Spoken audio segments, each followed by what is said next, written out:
Hey everyone, this is Larry with Today I Feel Like. I've had the Insta360 One RS 1-inch 360 edition for a little while now, probably a little over a month, and it's time for a review. So let's jump into it, talk about it, and here we go.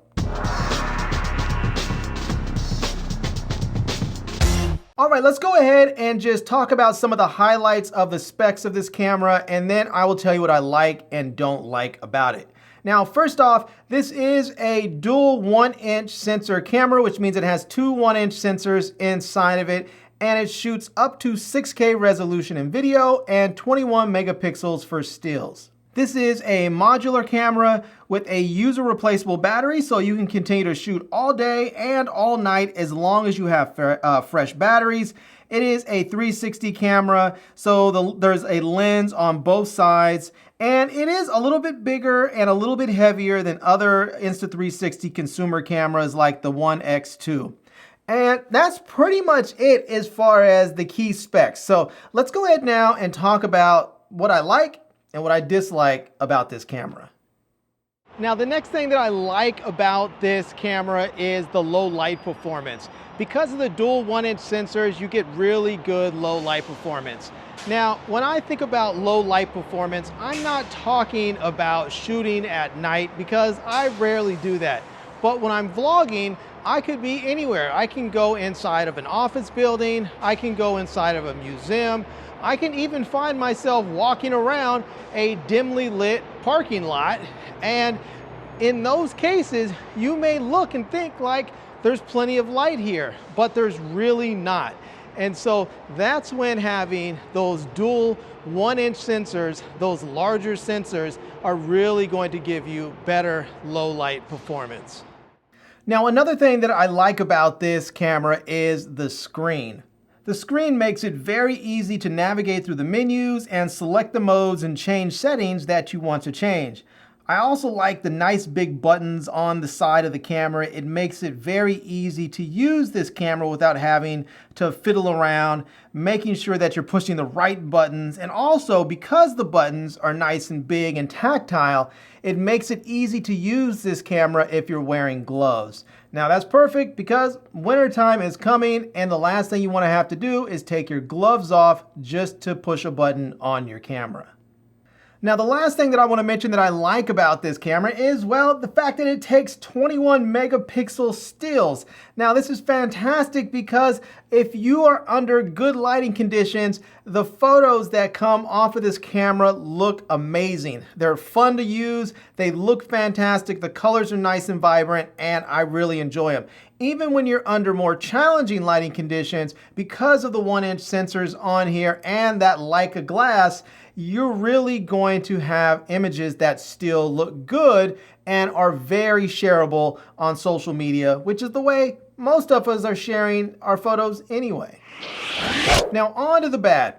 And the first bad thing that I want to mention is something that just annoys me to no end, not just about this camera, but all Insta360 cameras, and that is the audio situation. Insta360 has still not given us an elegant way to get external audio into these cameras. Now, with this camera, there is a mic bracket that will allow you to hook up a Rode Wireless Go microphone and the adapter, and then you can have it just stitched into the seam line so it doesn't show up in your videos. However, it is virtually impossible to get that mic bracket. I don't understand what the holdup is. It has been a couple of months since it's been available. I still have not been able to get it. And it's just crazy because it's just a simple piece of metal. It's not anything that has electronics in it, so there's nothing that should be a holdup because of some chip shortage or anything. It should just be something that they can machine out and then send out to sell. Instead, you can't find them on their site. You can't find them at any of the camera sites like B&H or Adorama. You can't find them on Amazon.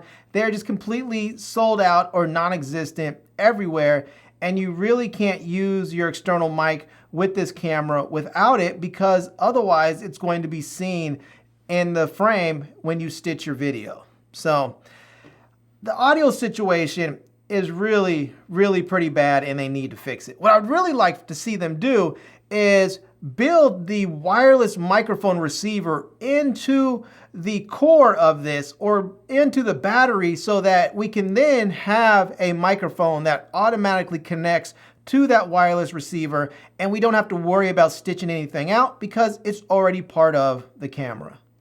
Now, the next thing that I don't like about this camera is not really a hardware issue, but more of a software problem.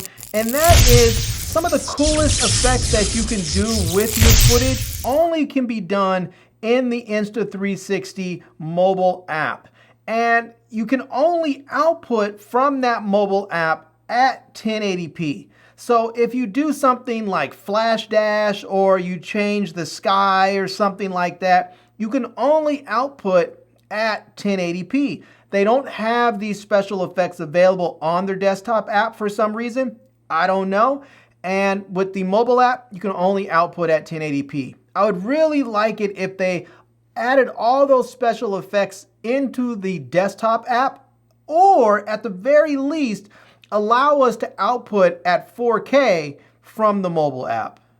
Now, this next thing that I don't like about the camera is that the lenses are very fragile, and in order to protect them, you have to put on these lens covers that sort of have like a big cage that goes around them, and you can't properly stitch out those lens covers or the cage that it sort of fits around, that it uses to fit around the camera. Now, I've seen where this causes reflections, and I really wish Insta360 would give us lens coverings the same way Nikon did when Nikon came out with their Nikon Key Mission 360, where you have user replaceable lens covers that have a bayonet mount that you can easily put on and can be easily removed. Now, this last thing on the bad side may seem really sort of small, but it is annoying because it has to be done every time.